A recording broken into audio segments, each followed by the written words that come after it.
की बड़ी खबर जयपुर से यह है कि नाहरगढ़ सर्च ऑपरेशन पर सबसे बड़ी अपडेट। नाहरगढ़ में आज 5वें दिन भी सर्च ऑपरेशन चलाया जाएगा।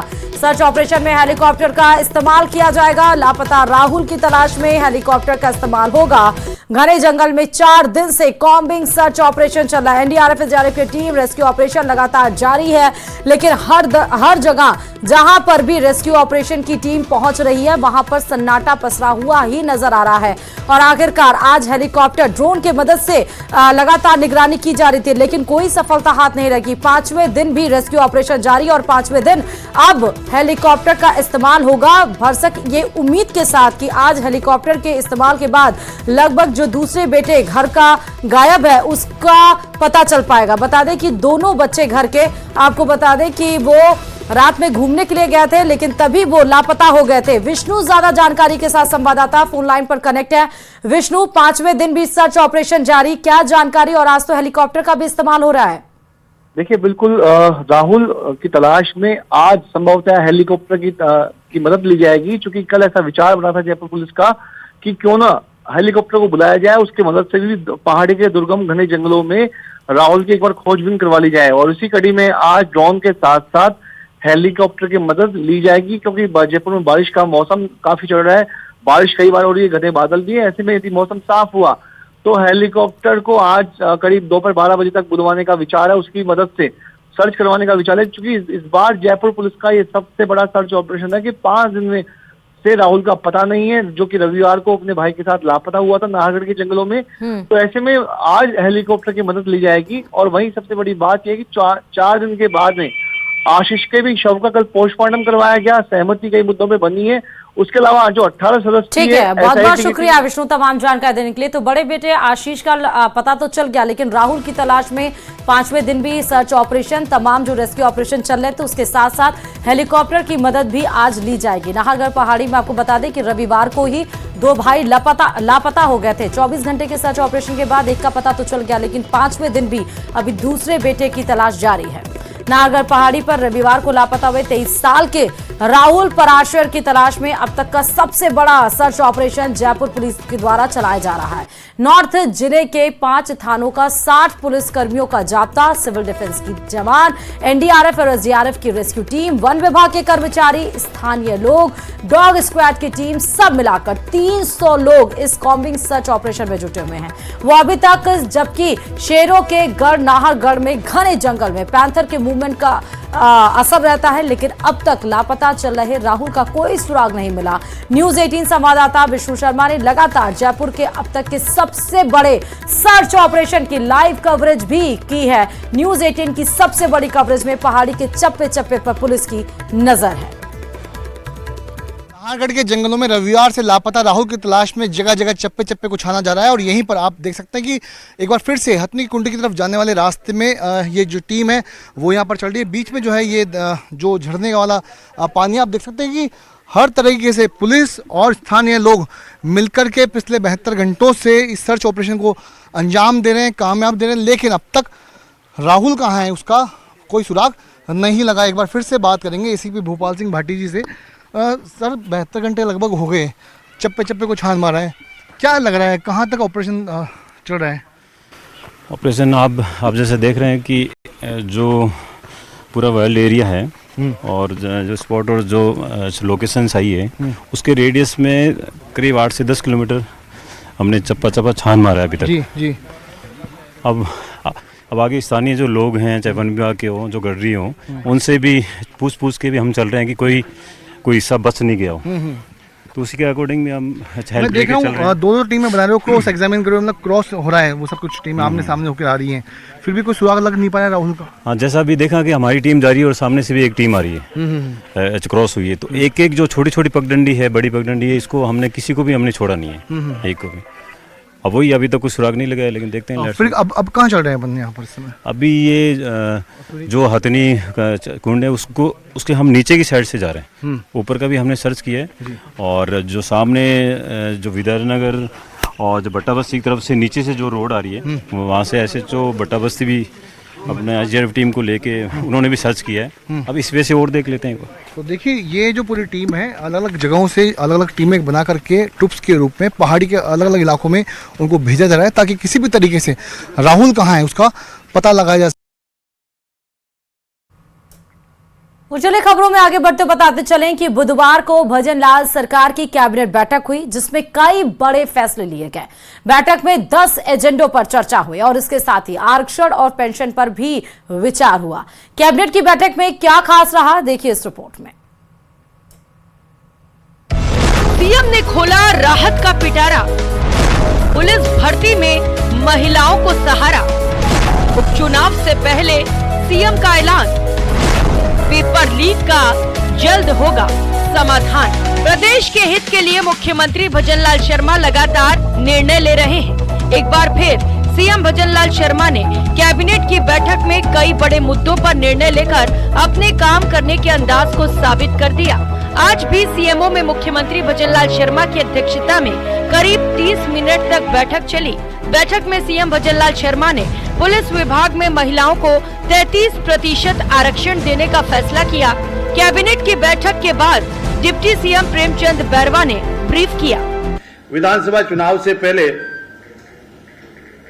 आपनो अग्रणीय राजस्थान संकल्प पत्र 2023 में हमने महिला सुरक्षा को प्राथमिकता देते हुए पुलिस बल में महिला की न्यूनतम 33% भर्ती सुनिश्चित की जाने का वादा किया था। इसी क्रम में राजस्थान पुलिस अधीनस्थ सेवा नियम 1989 में संशोधन के प्रस्ताव का आज मंत्रिमंडलीय बैठक में अनुमोदन किया गया। अब कार्मिक विभाग के स्तर से इस बारे में अधिसूचना जारी की जाएगी। मुझे आपको ये बताते हुए अत्यंत खुशी है कि इस संशोधन के साथ हमारी सरकार के संकल्प पत्र 2023 में प्रदेशवासियों से किए गए एक एक वादे को पूरा कर दिया गया। इसी निर्णय से प्रदेश में महिलाओं को रोजगार के अधिक अवसर उपलब्ध हो सकेंगे। बैठक के मुख्य फैसले, राजस्थान पुलिस अधीनस्थ सेवा नियम 1989 में संशोधन किया। पुलिस विभाग की भर्ती में महिलाओं को 33% आरक्षण मिलेगा। किसानों को 2025 तक दिन में बिजली देने का संकल्प पूरा होगा। उत्कृष्ट खिलाड़ियों को सरकारी सेवाओं में 2% आरक्षण मिलेगा। 3150 मेगावाट बिजली योजना के लिए जमीन की मंजूरी दी। 6877 हेक्टेयर भूमि के आवंटन की प्रक्रिया पूरी हुई। एक साल में 1 लाख भर्ती का संकल्प पूरा करेंगे। विशेष योग्य बच्चों के नाम भी पेंशन में शामिल होंगे। राज्य सरकार के पेंशन सेवा नियमों में संशोधन किया गया। लगातार हो रही पेपर लीक की घटनाओं और एसआई पेपर लीक को लेकर बैठक में भर्ती परीक्षा की रणनीति पर भी मंथन हुआ। वहीं एसआई भर्ती परीक्षा को लेकर कैबिनेट मंत्री जोगाराम पटेल ने कहा कि अभी बड़े मगरमच्छ पकड़े जाने बाकी हैं। देखिए, ये बहुत ही गंभीर विषय है और जब बाढ़ ही खेत को खा जाती है तो उस खेत का रखवाला कोई नहीं होता है। और जैसे स्टेटमेंट बाबूलाल जी कटारा का आए हैं कि मैंने ये पेपर रामू राम जी को दिया था 1 हफ्ता पहले, जैसा आपके मार्फत हमको पता लगा है। और जब इतनी गंभीर स्थिति होती है तो आप सुनते हैं और आप ये याद करें हमारे यशस्वी मुख्यमंत्री जी का वो स्टेटमेंट कि अभी तो छोटी छोटी मछलियां पकड़ी जा रही है, बड़े बड़े मगरमच्छ भी बाहर आ रहे हैं। तब आपको पता लगा वो धीरे धीरे बड़े बड़े मगरमच्छ भी बाहर आ रहे हैं। बैठक में नए जिलों की समीक्षा पर भी चर्चा हुई। कैबिनेट की बैठक में नए जिलों पर अभी कोई निर्णय नहीं हुआ है। मंत्री जोगाराम पटेल ने कहा कि पूर्ववर्ती सरकार ने कुछ जिलों का गठन आनन फानन में किया है, इनकी समीक्षा होगी। वहीं बैठक में महिला सशक्तिकरण, वृद्ध जन कल्याण से जुड़ी योजनाओं पर चर्चा हुई। इसके साथ ही राजस्व विभाग के भूमि आवंटन से जुड़े मुद्दों को लेकर फैसला किया गया। प्रदेश को बिजली में आत्मनिर्भर बनाने के लिए जो हमारा निरंतर प्रयास है उसकी 3150 मेगावाट सौर ऊर्जा परियोजनाओं के लिए भूमि आवंटन की स्वीकृति हमने जारी कर दी है। भजनलाल सरकार ने जिस तरह राहत का पिटारा खोला है उसे आगामी विधानसभा उपचुनाव से जोड़कर भी देखा जा रहा है। लेकिन उपचुनाव में इसका असर कितना होगा ये वक्त ही बताएगा। Bureau report, news 18 Rajasthan. और इधर हरियाणा में बीजेपी की पहली लिस्ट में नाम आने के बाद टिकट मिलने वाले उम्मीदवारों और उनके समर्थकों में जमकर जश्न का माहौल है। अंबाला कैंट से अनिल विज को फिर से टिकट मिलने पर उनके समर्थकों ने ढोल नगाड़ों में जमकर डांस किया। साथ ही अनिल विज को बधाई देने वालों का तांता भी लगा रहा। वहीं फतेहाबाद से लगातार दूसरी बार टिकट पाने वाले मौजूदा विधायक दूड़ाराम के घर जमकर जश्न मनाया गया। तो 90 सीटें हैं विधानसभा की। हरियाणा में 5 अक्टूबर को चुनाव होना है। 67 सीटों पर नामों का ऐलान किया गया है। हालांकि नायब सिंह सैनी की सीट जरूर बदली गई, लेकिन जिनके टिकट उन्हीं सीट से दिए गए उन उम्मीदवारों में जश्न का माहौल जरूर है। और ज्यादा काम करेंगे, और ज्यादा लोगों का विश्वास जीतेंगे, और ज्यादा पार्टी को आगे लेके जाएंगे, और ज्यादा मेहनत करेंगे। काम किया है, काम करेंगे, ही मेरा मुख्य नारा रहा है और मैंने काम करके दिखाया है। लेकिन जो हाईकमान फैसला करती है, मुझे सोच समझ के फैसला लिया है, तो मैं हाईकमान जो फैसला करती है, मैं स्वागत करता हूँ। और यहाँ से कमल के फूल खिलेंगे फतेहाबाद जिले से। और जनता इस वक्त खिलाफ मौका देती है, बड़ा कार्य क्या रहेगा? इस इलाके में बड़ा भारी विकास करवाया है मैंने। गाँव के अंदर से खेतों का रास्ता, खाल के रास्ते, कॉलेज बनाना, और जो भी काम अधूरे रहे उसको फिर से आने वाले टाइम में फिर से सरकार बनेगी और फिर से तीसरी बार सरकार बनेगी हरियाणा में, और यहाँ से फिर से जो विकास की कमी रही है उस विकास को पूरा करेंगे। और चलिए इस बीच जयपुर से बड़ी खबर है। 13 साल की नाबालिग लड़की के साथ रेप की वारदात को अंजाम दिया गया है। होटल में 2 बच्चों के पिता ने इस रेप को किया है। हालत बिगड़ने पर हॉस्पिटल में छोड़कर भाग गया। आरोपी ने एक्सीडेंट में घायल होने की बात कही थी। मालपुरा गेट थाना पुलिस ने आरोपी को गिरफ्तार किया। तो 13 साल की नाबालिग लड़की के साथ जघन्य अपराध को अंजाम दिया गया है और होटल में 2 बच्चों के एक पिता ने इस रेप की वारदात को अंजाम दिया। ज्यादा जानकारी के साथ संवाददाता विष्णु जुड़े हैं। 13 साल की नाबालिग लड़की के साथ रेप, विष्णु क्या जानकारी? देखिए, 13 साल की मासूम जो छात्रा है उसके साथ दुष्कर्म के मामले में संजय खान नाम के व्यक्ति को मालपुरा गेट थाना पुलिस ने गिरफ्तार किया है। अभी तक की जानकारी के मुताबिक सोमवार शाम को किसी भी तरीके से जो आरोपी के संपर्क में आई 13 साल की बालिका को आरोपी कुंभा मार्ग स्थित एक होटल में लेकर के गया। वहीं पर इसके साथ दुष्कर्म की वारदात को अंजाम दिया और जब तबीयत बिगड़ी, हालत बिगड़ी, तो उसे ये एक प्राइवेट हॉस्पिटल में लेके गया। वहां पर एक्सीडेंट में घायल होने की बात कही और उसके बाद वहां उसे छोड़ करके फरार हो गया। जब पूरी घटना की जानकारी यानी बच्ची ने अपने परिजनों के नंबर पुलिस को दिए, हॉस्पिटल प्रशासन को दिए, उसके बाद पुलिस मौके पर पहुंची। परिजनों ने मुकदमा दर्ज करवाया मालपुरा गेट थाने में, जिसके बाद कल शाम को संजय खान नाम के आरोपी को मालपुरा गेट ने पुलिस ने हिरासत में लिया, गिरफ्तार किया और आरोपी से पूछताछ की जा रही है। अब तक की जानकारी के मुताबिक आरोपी 2 बच्चों का पिता है, लेकिन सबसे बड़ा सवाल है कि आखिरकार क्या होटल जिस होटल में ये लोग वारदात के अंजाम को दिया, वहां पर होटल ने आखिर क्यों बिना आईडी के इस आरोपी को और बच्ची को वहां जाने दिया, ये बड़ा सवाल है जी, इसकी जांच पुलिस कर रही है। शुक्रिया विष्णु तमाम जानकारी देने के लिए खबर पर। चलिए खबरों में आगे बढ़ते हुए बताते चलें कि उत्तर प्रदेश की सियासी लड़ाई अब बुलडोजर पर आ गई है। सीएम योगी आदित्यनाथ ने अखिलेश यादव के बुलडोजर वाले तंज पर पलटवार किया, जिस पर अखिलेश यादव ने सीएम योगी पर हमला बोला। यूपी में 10 सीटों पर होने वाले उपचुनाव से पहले वार पलटवार की कहानी तेज हो गई है।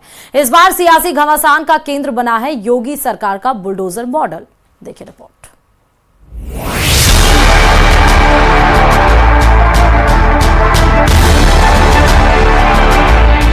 बुलडोजर पे हर एक व्यक्ति के हाथ नहीं टिको सकते, इसके लिए दिल और दिमाग दोनों चाहिए।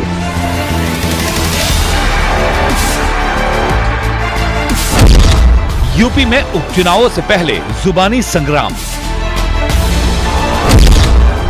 बुलडोजर मॉडल पर छिड़ा सियासी घमासान।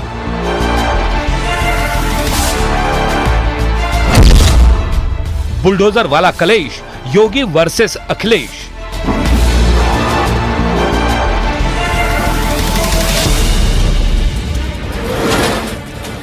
उत्तर प्रदेश की सियासत के समर में एक बार फिर बुलडोजर की एंट्री हो गई है। इस बार अखिलेश यादव ने योगी सरकार के बुलडोजर मॉडल को टारगेट किया है। अन्याय के बुलडोजर से बड़ा होता है न्याय का तराजू। अखिलेश यादव यूं ही नहीं रुके, उन्होंने योगी सरकार की बुलडोजर वाली नीति पर हमला करते हुए कहा कि 2027 में यूपी सरकार बदलेगी और समाजवादी पार्टी की सरकार बनेगी, जिसके बाद सभी बुलडोजर का रुख गोरखपुर की तरफ होगा। बुलडोजर में दिमाग नहीं होता है, स्टीयरिंग होता है। उसमें स्टीयरिंग से चलता है बुलडोजर। उत्तर प्रदेश की जनता कब किसका स्टीयरिंग बदल दे या दिल्ली वाले कब किसका स्टीयरिंग बदल दें। अखिलेश यादव का ये बयान आया तो योगी सरकार ने भी अपने सियासी तरकश से तीरों की बौछार कर दी। 2017 के पहले जो लोग प्रदेश में लूट खसोट मचाए थे, आज जब उनके सपनों पर पानी फिर चुका है तो अब टीपू भी चले सुल्तान बनने। सपना देख रहे हैं, सपना देख रहे हैं। आपने देखा होगा ना, आज से 8-10 वर्ष पहले एक धारावाहिक आया था, मुंगेरी लाल के हसीन सपने। सपना देखना, वैसे भी इन लोगों को सपने ही दिखाई देते हैं। सपने देखने की इन लोगों की आदत रही है। जब जनता ने इन्हें अवसर दिया था तब उन्होंने प्रदेश के युवाओं के भविष्य के साथ खिलवाड़ करने में कोई गुरेज नहीं की थी। पहचान का संकट खड़ा किया था, पहचान का संकट खड़ा किया था प्रदेश के सामने। आज ये लोग फिर से अपना रंग और रोगन बदल करके फिर नए रूप में आपके सामने प्रदेश की जनता को गुमराह करने के लिए फिर से आना चाहते हैं। बुलडोजर पे हर एक व्यक्ति के हाथ नहीं फिट हो सकते, इसके लिए दिल और दिमाग दोनों चाहिए, दिल और दिमाग दोनों चाहिए। बुलडोजर जैसी क्षमता और दृढ़ प्रतिज्ञा जिसमें हो वही बुलडोजर चला सकता है। दंगाइयों के सामने नाक रगड़ने वाले लोग बुलडोजर के सामने वैसे ही पस्त हो जाएंगे। अखिलेश यादव ने गोरखपुर को टारगेट किया तो सांसद रवि किशन से भी नहीं रहा गया। उन्होंने अखिलेश यादव के बयान को हिंदू आस्था पर चोट से जोड़ दिया। मैं बड़ा आदर आपका करता हूं, बड़ा सम्मान करता हूं, लेकिन ये बयान मुझे काफी सुबह हर्ट कर गया और बहुत सारे प्रश्न भी हमारे जहन में चलने लगे। मैं माननीय अखिलेश जी आपसे ये जानना चाहता हूं, क्यों आपने गोरखपुर चुना, जबकि आपको पता है कि ये गोरक्षनाथ की ये पीठ है, एक पावन धरती है, एक एक लोग यहाँ पर एक सांसद के रूप में मैं चलिए